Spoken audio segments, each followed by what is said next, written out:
لقد أتيت رسول الله معتذرا والعذر عند رسول الله مقبول. اللهم صل على سيدنا محمد وعلى آل وأصحاب سيدنا محمد صلاة وسلاما عليك يا سيدنا يا رسول الله. ഏറ്റവും ബഹുമാനമുള്ള സാദാത്തുക്കൾ, പണ്ഡിതന്മാർ, സുന്നത്ത് ജമാഅത്തിന്റെ കർമ്മധീരരായ പ്രവർത്തകർ, സഹോദരങ്ങളെ, സുഹൃത്തുക്കളെ, അല്ലാഹു സുബ്ഹാനഹു വ തആല നമ്മുടെ ഈ സദസ്സ് നമ്മിൽ നിന്നും സ്വീകരിക്കുമാറാകട്ടെ. ഇതിനു വേണ്ടി അധ്വാനിച്ച് പ്രവർത്തിച്ച എല്ലാവരുടെയും പ്രവർത്തനം അർഹമുർറാഹിമായ അല്ലാഹു സ്വീകരിക്കുന്ന, പൊരുത്തപ്പെടുന്ന പ്രവർത്തനമാക്കി തരുമാറാകട്ടെ. നമ്മിൽ നിന്ന് മരിച്ചുപോയ മഹാന്മാർ, പണ്ഡിതന്മാരും അല്ലാത്തവരുമെല്ലാം അവരുടെ എല്ലാവരുടെയും ദറജനെ അല്ലാഹു ഏറ്റിക്കൊടുക്കുമാറാകട്ടെ.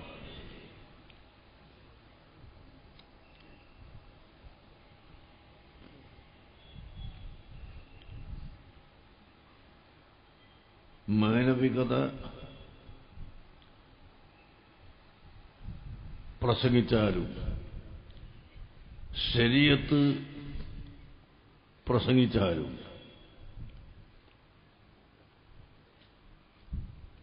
ഭീകര തീവ്രത സംബന്ധിച്ച് സംസാരിച്ചാലും നമുക്ക് പറയാനുള്ളത് ലഖദ് കാന ലക്കും ഫീ റസൂലില്ലാഹി ഉസ്വത്തുൻ ഹസന.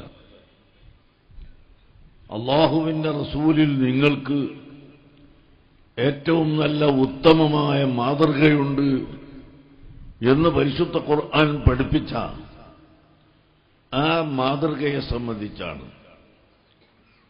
ലോകം അൽഹംദുലില്ലാഹ് ആ വഴിക്ക് അല്പമെങ്കിലും കൂടുതൽ ചിന്തിച്ചു വരുന്നതിൽ നാം അതിയായി സന്തോഷിക്കുകയാണ്.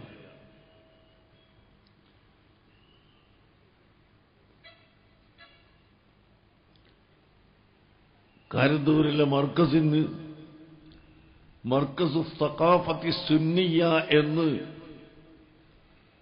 പേരിട്ടപ്പോൾ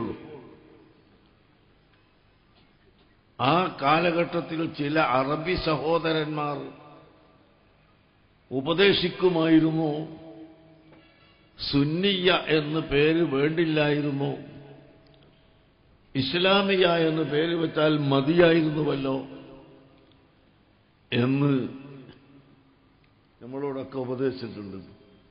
അലി മുസ്ലിയാർ ഞാനൊക്കെ പിരിവിനെല്ലാം പോകുമ്പോൾ ഇപ്പോൾ അവരൊക്കെ പറയുന്നു, നിങ്ങളുടെ സ്ഥാപനത്തിന് അങ്ങനെ സുന്നി എന്ന് പേര് വെച്ചത് വളരെ നന്നായിപ്പോയി.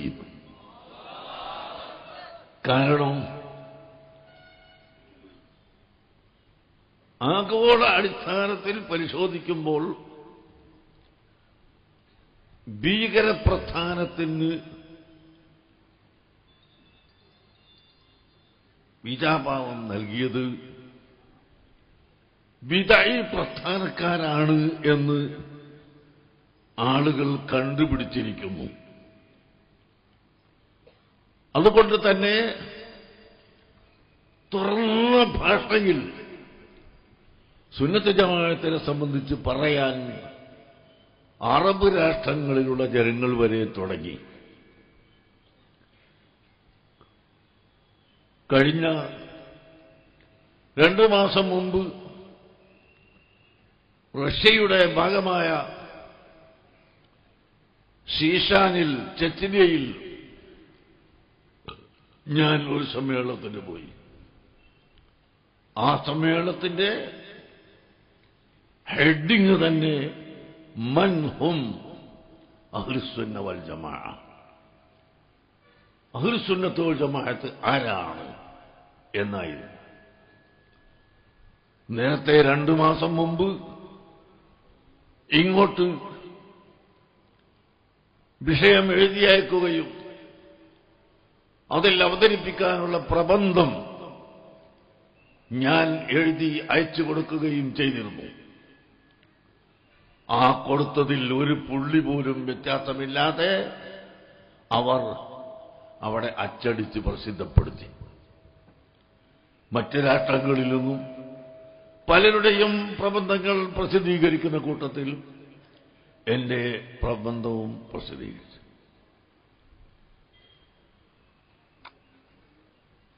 ഈ കഴിഞ്ഞ ഒരാഴ്ച മുമ്പ്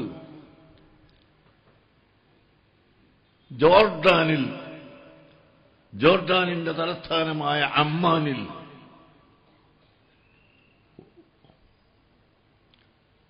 ഒരു സമ്മേളനം, 3 ദിവസത്തെ സമ്മേളനം, 38 രാഷ്ട്രങ്ങളിൽ നിന്ന് ആളുകൾ പങ്കെടുത്തിരുന്നു. ആ സമ്മേളനത്തിന്റെ ഹെഡിംഗ് തന്നെ സീറത്തുൻ നബി സല്ലല്ലാഹു അലൈഹി വസല്ലമ യൗമിയാതുഹു വഅഹ്വാലുഹു. നബി സല്ലല്ലാഹു അലൈഹി വസല്ലം തങ്ങളുടെ ജീവിതചര്യ, ജനിച്ചതു മുതൽ വഫാത്ത് വരെയുള്ള ചര്യ, അത് വിശദീകരിക്കുന്നതായിരുന്നു. വലിയ വലിയ എഴുത്തുകാരും വലിയ പ്രാസംഗികന്മാരും എല്ലാം പ്രബന്ധം അവതരിപ്പിക്കുന്നു. എന്റെ പ്രബന്ധം ഞാനും അവതരിപ്പിച്ചു. എന്താണ് നബി സല്ലല്ലാഹു അലൈഹി വസല്ലം തങ്ങളുടെ ചര്യ? ഈ ചര്യ പ്രത്യേകമായി എടുത്തു പറയുന്നതിലേക്ക് അവരെ പ്രേരിപ്പിച്ചത് എന്താണ്? വമാ അർസൽനാക ഇല്ലാ റഹ്മത്തൻ ലിൽ ആലമീൻ. അഖില ലോകത്തിനും നേതാവായ സയ്യിദുൽ വജൂദ് മുഹമ്മദുർ റസൂലുള്ളാഹി സ്വല്ലല്ലാഹു അലൈഹി വസല്ലമ തങ്ങളോട് അല്ലാഹു തആല പറയുന്നു, ഓ നബിയെ, തങ്ങളെ നാം അഖില ലോകത്തിനും റഹ്മത്തായിട്ടല്ലാതെ അയച്ചിട്ടില്ല. ഹൈന്ദവർക്കും ക്രൈസ്തവർക്കും ബുദ്ധനും ജൈനനും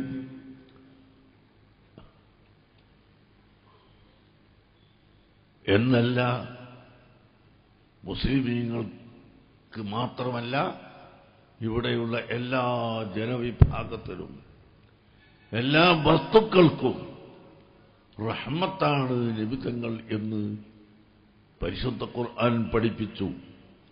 ഈ റഹ്മത്തിന്റെ അടിസ്ഥാനത്തിൽ ഒരിക്കലും ഭീകരൻ ആവാൻ പറ്റില്ല, തീവ്രത ഉണ്ടാവാൻ പറ്റില്ല എന്ന് പഠിപ്പിക്കുന്നതിനു വേണ്ടി, അത് ലോകത്ത് പ്രചരിപ്പിക്കുന്നതിനു വേണ്ടിയാണ് യഥാർത്ഥത്തിൽ അങ്ങനെ ഒരു സമ്മേളനം തന്നെ അവിടെ വച്ചിട്ടുള്ളത്.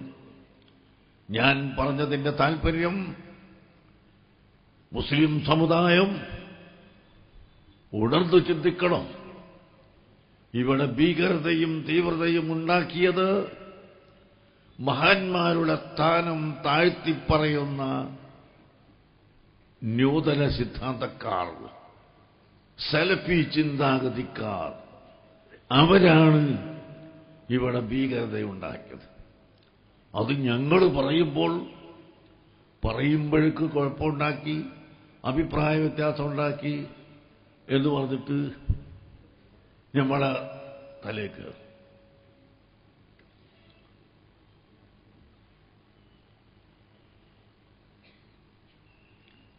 പരിശുദ്ധ ശരീഅത്ത്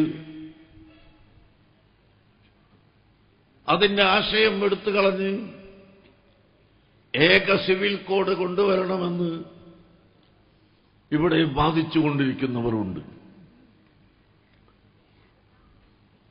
ഇന്ത്യൻ പ്രധാനമന്ത്രിയുടെയും നയം അതിലേക്കാണ് എന്ന് നമുക്ക് മനസ്സിലാക്കാൻ കഴിയും.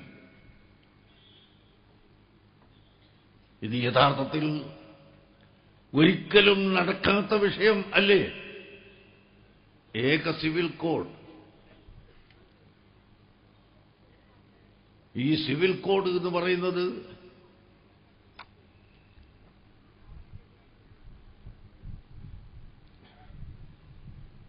എല്ലാവർക്കും അംഗീകരിക്കാവുന്ന,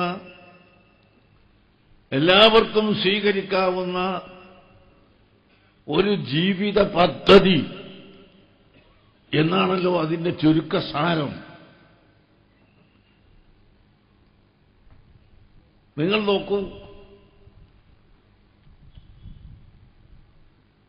മനുഷ്യരുടെ കർമ്മശാസ്ത്രം വിവരിക്കുന്ന ഗ്രന്ഥങ്ങൾ ഫത്ഹുൽ മുഈൻ, മിൻഹാജ് തുടങ്ങിയ കിതാബുകൾ നാം എടുത്ത് പരിശോധിച്ച് നോക്കിയാൽ അവിടെ ഇബാദാത്ത്, ആരാധനാമുറകൾ, രണ്ടാമത്തത്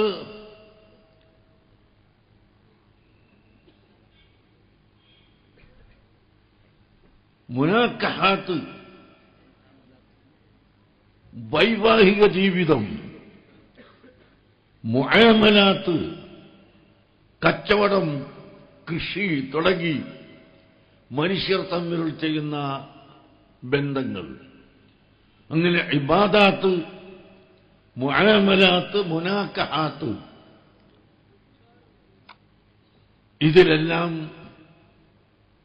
മനുഷ്യന്റെ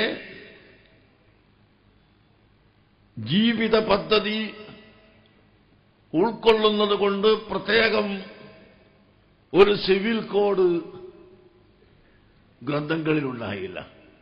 അതേസമയത്ത് ജിനായാത്ത് എന്ന് പറഞ്ഞുകൊണ്ട് ക്രിമിനൽ കോഡ് നമ്മുടെ ഫത്ഹുൽ മുഈനിലുണ്ട്, മഹല്ലിയിൽ ഉണ്ട്, മിൻഹാജിലുണ്ട്.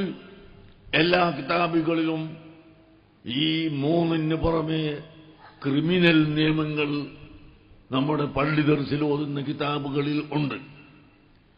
ഈ ക്രിമിനൽ നിയമം മാത്രം വെച്ച് സിവിൽ നിയമങ്ങൾ അതെല്ലാം ഈ പറഞ്ഞ മൂന്നെണ്ണത്തിൽ ഉൾക്കൊള്ളിക്കുകയാണ് പണ്ഡിതന്മാർ ചെയ്തിട്ടുള്ളത്.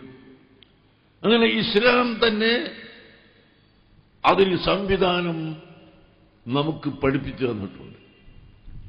ഈ സിവിൽ കോഡല്ലാതെ ഏക സിവിൽ കോഡ് ഇവിടെ കൊണ്ടുവരാൻ സാധിക്കുമോ? ഇവിടുത്തെ ഹിന്ദുക്കൾ എത്ര സംസ്കാരമുണ്ട്, കേരളത്തിൽ തന്നെയുള്ള ഹിന്ദുക്കൾക്ക് എത്ര സംസ്കാരമുണ്ട്. ഇന്ത്യ രാജ്യത്തുള്ള ഹിന്ദുക്കളുടെ സംസ്കാരം എണ്ണിയാൽ തീരുകയില്ല. ഈ സംസ്കാരങ്ങളെല്ലാം ഒന്നാക്കി തീർക്കണമെന്ന് പറഞ്ഞാൽ ഒരിക്കലും അത് അംഗീകരിച്ചുകൂടാ, അത് നടക്കുകയില്ല. ഹിന്ദുക്കളുടേത് തന്നെ ഒന്നാക്കാൻ പോലും സാധിക്കാത്ത വരുമ്പോൾ ഇവിടെ വിവിധ മതങ്ങളും ജാതിയും ഉൾക്കൊള്ളുന്ന ഈ രാജ്യത്ത് ഒരു സിവിൽ കോഡാക്കി മാറ്റാൻ ആർക്കും സാധ്യമേ അല്ല, ഒരിക്കലും ബുദ്ധിപരവും അല്ല. പിന്നെ ഇത് വേണമെന്ന് പറയുന്നതിന്റെ അർത്ഥം എന്താണ്? അർത്ഥം മറ്റൊന്നുമല്ല, പരിശുദ്ധ ഇസ്ലാം ഇവിടെ ഇല്ലാതെയാക്കണം, ഇത് മാത്രമാണ്. ഇസ്ലാമിന്റെ നിയമങ്ങളും ഇസ്ലാമിന്റെ പദ്ധതികളും ഇവിടെ നിന്ന് ഉന്മൂലനം ചെയ്യണം, നാമാവശേഷമാക്കണം എന്ന ലക്ഷ്യം മാത്രമാണ് ഉള്ളത്. അതിനുവേണ്ടി തന്നെയാണ് ഭീകരതയും തീവ്രതയും ഇസ്ലാമിന്റെ പേരിൽ വെച്ചുകെട്ടുന്നത്. ഇസ്ലാമിന്റെ പേരിൽ വെച്ചുകെട്ടുന്നു. ഇസ്ലാം ഒരിക്കലും തീവ്രവാദിയല്ല, തീവ്രവാദിയല്ല, ഭീകരന്മാരല്ല. മുസ്ലിംകളുടെ കൂട്ടത്തിൽ ഒരു പക്ഷേ ചിലർ ഭീകരവാദികളുണ്ടായിരിക്കാം, എങ്കിൽ അത് ഹിന്ദുക്കളുടെ കൂട്ടത്തിലും ഉണ്ട്, ക്രിസ്ത്യാനികളുടെ കൂട്ടത്തിലുമുണ്ട്. യഹൂദികൾ 90% ഭീകരവാദികൾ തന്നെയാണ്. ബുദ്ധന്മാർ കടുത്ത ഭീകരവാദികളാണ്. ബുദ്ധന്മാരല്ലാത്ത ആരും ഇവിടെ ജീവിക്കാൻ പാടില്ല എന്ന് നയമുള്ളവരാണ് അവർ. ബുദ്ധമതവും ബുദ്ധന്മാരുടെ ആശയവും പഠിച്ചവർക്ക് അറിയാം അത്. അങ്ങനെ എല്ലാ മതത്തിലും ഭീകരതയും ഭീകരന്മാരും ഉണ്ടെങ്കിൽ പ്രിയപ്പെട്ട സഹോദരങ്ങളെ, പരിശുദ്ധ ഇസ്ലാമിൽ അങ്ങനെ ഒരു ഭീകരത ഇല്ല, ഭീകരന്മാർ ഇല്ല. ഈ ഭീകരതയും ഭീകരന്മാരും ഉണ്ട് എന്ന് വരുത്തി തീർക്കുന്നതിന്റെ ലക്ഷ്യം ഇസ്ലാമിന്റെ ശരീഅത്ത് നിയമം ഇവിടെ നിന്ന് എടുത്തു കളയണം എന്ന ആവശ്യത്തിന് വേണ്ടിയാണ്. അതൊരിക്കലും ഇൻഷാ അല്ലാഹ് സാധിക്കുകയില്ല, നടക്കുകയുമില്ല. പക്ഷേ നമ്മുടെ കൂട്ടത്തിൽപ്പെട്ടവർ തന്നെ നേരത്തെ ചില പ്രാസംഗികന്മാർ പറഞ്ഞതുപോലെ വൈരാഗ്യത്തിന് വേണ്ടി, അക്രമത്തിന് വേണ്ടി വെല്ലുവിളിച്ച് നടക്കുകയാണ്. മണ്ണാർക്കാട്ടുനിന്ന് വരികയാണ്. എൻ്റെ വീടിൻ്റെ വലഭാഗത്തും ഇടഭാഗത്തും 2 സമ്മേളനം. മർക്കത്തിന്റെ വലഭാഗത്തും ഇടഭാഗത്തും 2 സമ്മേളനം. മണ്ണാർക്കാട്ടുനിന്ന് MLA വന്ന് പ്രസംഗിക്കുക. മണ്ണാർക്കാട്ട് തോറ്റുപോയില്ലേ എന്ന് പറഞ്ഞു. എന്റെ മണ്ഡലമായ ബാലുശ്ശേരി മണ്ഡലം, എന്റെ തൊട്ട് 100 മീറ്റർ അപ്പുറത്ത് ഒരു പുഴ കടന്നാൽ ഉള്ള തിരുവമ്പാടി മണ്ഡലം, അവിടുന്ന് ഒരു 200 മീറ്റർ ഇങ്ങോട്ട് വന്നാലുള്ള കൊടുവള്ളി മണ്ഡലം, അവിടുന്ന് ഇങ്ങോട്ട് വന്നാലുള്ള മർക്കത്ത് നിൽക്കുന്ന കുന്നമംഗലം മണ്ഡലം, ഈ 4 മണ്ഡലത്തിലും ബഹുമാനപ്പെട്ട ഹൈദർ അലി ശിഹാബ് തങ്ങൾ വന്നിട്ട് കുടുംബ സമ്മേളനവും കുടുംബ മീറ്റിങ്ങും പൊതു മീറ്റിങ്ങും ദിവസങ്ങളോളം അവിടെ തന്നെ കൂടിയിട്ട് പ്രവർത്തിച്ച് ഒറ്റൊന്നും ജയിച്ചില്ലല്ലോ. എന്നാൽ അതും പറഞ്ഞ് ഞങ്ങൾ നടക്കുക, ഞങ്ങളതും പറഞ്ഞ് നടക്കുകയാണോ? ഞങ്ങളത് പറയാൻ നടക്കുന്നില്ല. ഞാനിപ്പോ ഇവരെ കളി കണ്ടുകൊണ്ടാ എന്റെ വീട്ടിന്റെ ഭാഗത്ത് അവിടെ ഒരു സമ്മേളനം, ഇപ്പത്തൊരു സമ്മേളനം, അത് കഴിഞ്ഞിട്ട് പിന്നെ മർക്കത്തിന്റെ അടുത്ത് 2 സമ്മേളനം.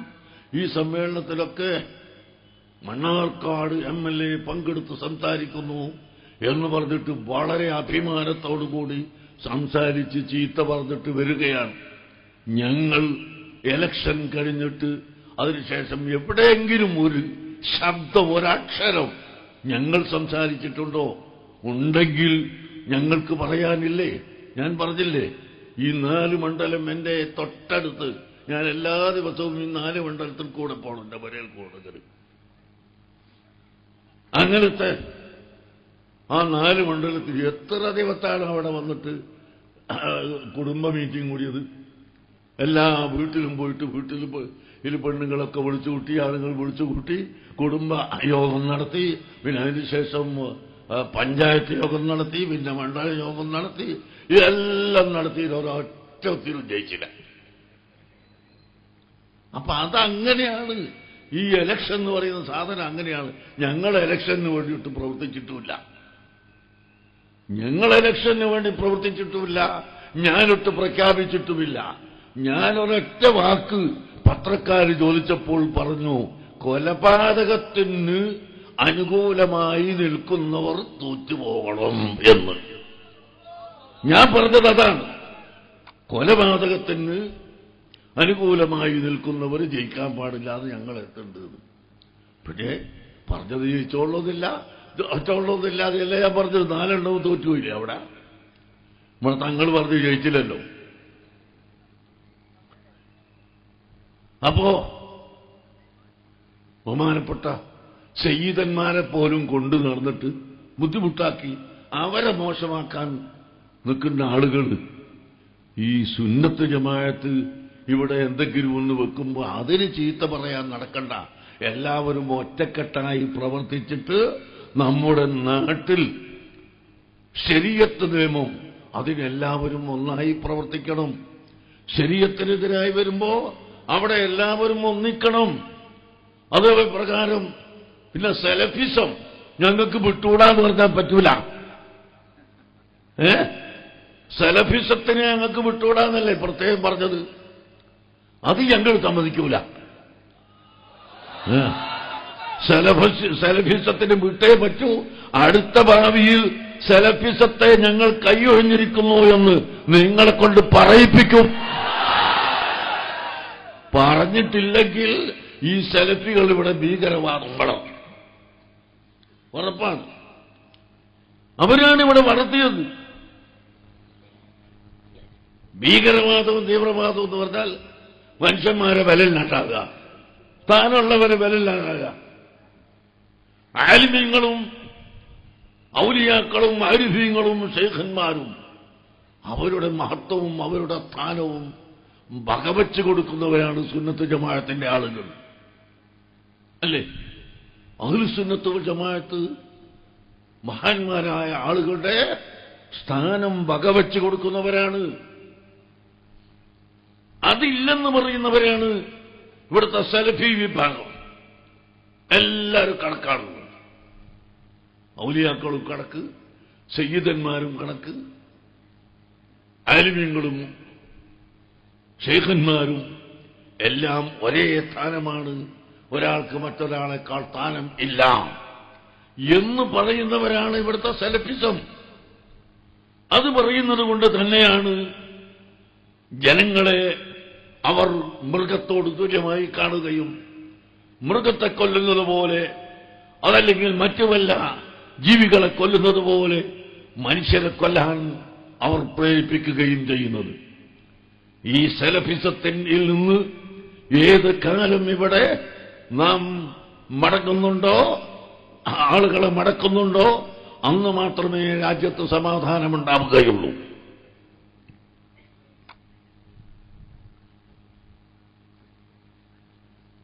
സലഫി വിഭാഗം ഉടലെടുത്ത കാലത്ത് എത്രയെത്ര സുന്നികളെയാണ് കൊന്നത് എന്ന് നിങ്ങൾക്ക് ചരിത്രമറിയോ? എത്ര സുന്നികളെയാണ് കൊന്നത്? മാത്രമല്ല കൊല്ലാൻ വേണ്ടി അവർ ഫത്വ കൊടുത്തിട്ടില്ലേ? ഇവിടെ തന്നെ അരീക്കോട്ടുകാരൻ ഒരാൾ എഴുതിയത് എന്താണ്? E K Aboobacker Musliyar, K V Muhammad Musliyar, Vaniyambalam Abdurahman Musliyar, Kanthapuram A P Aboobacker Musliyar തുടങ്ങിയവരെല്ലാവരും കൊല്ലപ്പെടാൻ അർഹതയുള്ളവരാണ് എന്ന് ഇവിടുത്തെ സലഫിന്റെ ലേഖനത്തിലുണ്ട്, സലഫിന്റെ ബുക്കിലുണ്ട്. ഇങ്ങനെ ഇവിടെ ആലിമീങ്ങളെ കൊല്ലാനും ആലിമീങ്ങളെ നശിപ്പിക്കാനും ആഹ്വാനം ചെയ്ത ഒരു കക്ഷി സലഫി വിഭാഗമല്ലാതെ ആരാണ് ഇവിടെയുള്ളത്? സലഫി വിഭാഗം എന്ന് പറഞ്ഞാൽ ബിദഈ പ്രസ്ഥാനം. ജമാഅത്തെ ഇസ്ലാമിയും തദൈവ, ജമാഅത്തെ ഇസ്ലാമിയും അതേ നയക്കാർ ആണ്. പ്രിയപ്പെട്ട സഹോദരങ്ങളെ, അതുകൊണ്ട് അഹ്ലുസുന്നത്തി വൽ ജമാഅത്ത് ഇവിടെ വളരണം, അഹ്ലുസുന്നത്തി വൽ ജമാഅത്ത് ഇവിടെ നിലനിൽക്കണം. രാഷ്ട്രീയം നിങ്ങൾ ഏതോ എടുത്തോ, ഞങ്ങൾ അതിലേക്ക് പ്രേരിപ്പിക്കുന്നവരോ അതിന്റെ പ്രവർത്തകരോ അല്ല എന്ന് നിങ്ങൾക്കറിയാം. ചില സാഹചര്യത്തിൽ സുന്നത്ത് ജമാഅത്തിന്റെ സ്ഥാപനങ്ങളെ പിടിച്ചെടുക്കുകയും സുന്നത്ത് ജമാഅത്തിന്റെ ആളുകളെ കൊല്ലുകയും ഇതെല്ലാം ഉണ്ടായപ്പോൾ ചില സാഹചര്യത്തിൽ മാത്രം ചിലത് പറഞ്ഞു എന്നല്ലാതെ നിങ്ങൾ മനസ്സിലാക്കണം, ഇവിടെ ഞങ്ങൾ രാഷ്ട്രീയത്തിന് വേണ്ടി പ്രവർത്തിക്കുന്നവരല്ല, രാഷ്ട്രീയം പറയുന്നവരല്ല. മറിച്ച് നിങ്ങൾ സുന്നത്ത് ജമാഅത്തിൽ അടിയുറച്ചു നിൽക്കണം. അഹ്ലുസുന്നത്ത് വൽ ജമാഅത്തിൽ ഒന്ന് വ്യതിചലിച്ചു പോയാൽ ഇവിടെ പിന്നെ വളരുന്നത് സലഫിസമാണ്, മൗദൂദിസമാണ്. ഈ സലഫിസവും മൗദൂദിസവും ഭീകരതയും തീവ്രതയുമുള്ളതാണ്. ഏതാണ് ഞങ്ങൾ പഠിപ്പിക്കുന്നത്? അതൊരിക്കലും പാടില്ല. വർഗീയത. എന്താണ് വർഗീയത? എന്താണ് വർഗീയത എന്ന് പറയുന്നത്? മുസ്ലിം സമുദായത്തെ സംബന്ധിച്ച് പറഞ്ഞാൽ ഇസ്ലാം മാത്രമാണ് അള്ളാഹുവിന്റെ മതമെന്നും ഹഖായ മതമെന്നും ഉറച്ചു വിശ്വസിക്കുന്നവർ തന്നെയാണ്. ഇന്നദ്ദീന ഇൻദല്ലാഹിൽ ഇസ്ലാം, അള്ളാഹുവിന്റെ അടുക്കൽ പൊരുത്തപ്പെട്ട മതം ഇസ്ലാം, അത് മാത്രമാണെന്ന് വിശ്വസിക്കുന്നു. അങ്ങനെ വിശ്വസിക്കുന്നതോടൊപ്പം മറ്റ് മതക്കാരെ നിന്ദിക്കാൻ പാടില്ല, നിസ്സാരപ്പെടുത്താൻ പാടില്ല, അവരെ പരിഹസിക്കാൻ പാടില്ല, അവരെ അനാവശ്യമായി എതിർക്കാൻ പാടില്ല. ഇതാണ് സാഹോദര്യം, മൈത്രി. വർഗീയത എന്ന് പറഞ്ഞാൽ ഏതെങ്കിലും ഒരു വർഗത്തിന്റെ ആശയം പറയുകയും ആ ആശയം മുറുകെ പിടിച്ചു നിൽക്കുകയും ചെയ്യുന്നത് വർഗീയതയല്ല. അതേ സമയത്ത് ഒരു വർഗത്തിന്റെ ആശയം മറ്റൊരു വർഗത്തിൽ അടിച്ചേൽപ്പിക്കുന്നതിനാണ് വർഗീയത എന്ന് പറയുന്നത്. മുസ്ലിം ഇസ്ലാമിന്റെ ആശയം മറ്റ് മതങ്ങളിൽ അടിച്ചേൽപ്പിക്കാൻ നോക്കിയാൽ അതൊരിക്കലും പാടില്ല. അങ്ങനെ അടിച്ചേൽപ്പിക്കാൻ ഇസ്ലാം ഇവിടെ പഠിപ്പിച്ചിട്ടില്ല. അത് വർഗീയതയാണ്. ഹൈന്ദവരുടെ ആശയം മുസ്ലിം സമുദായത്തിൽ അടിച്ചേൽപ്പിക്കാൻ പാടില്ല, ക്രിസ്ത്യാനികളുടേത് അടിച്ചേൽപ്പിക്കാൻ പാടില്ല. ഒരു മതക്കാരനും അവരുടെ മതവും അവരുടെ ആശയവും മറ്റൊരു മതക്കാരനിൽ അടിച്ചേൽപ്പിക്കാൻ പാടില്ല, സമ്മർദ്ദം ചെലുത്താൻ പാടില്ല. അതാണ് നമ്മുടെ ആശയം. അതാണ് വർഗീയത പാടില്ല, വർഗീയത പാടില്ല എന്ന് പറയുന്നത്. എന്നല്ലാതെ ഇസ്ലാമിന്റെ ആശയം ഇസ്ലാമിന് പറയാൻ പാടില്ലെന്നല്ല, ഹൈന്ദവരുടെ ആശയം ഹൈന്ദവർക്ക് പറയാൻ പാടില്ലെന്നല്ല, ക്രൈസ്തവരുടെ ആശയം അവർക്ക് പറയാം. അങ്ങനെ ഓരോ മതക്കാരും അവരുടെ ആശയം പറയും. മതമില്ലാത്തവർ അവരുടെ ആശയം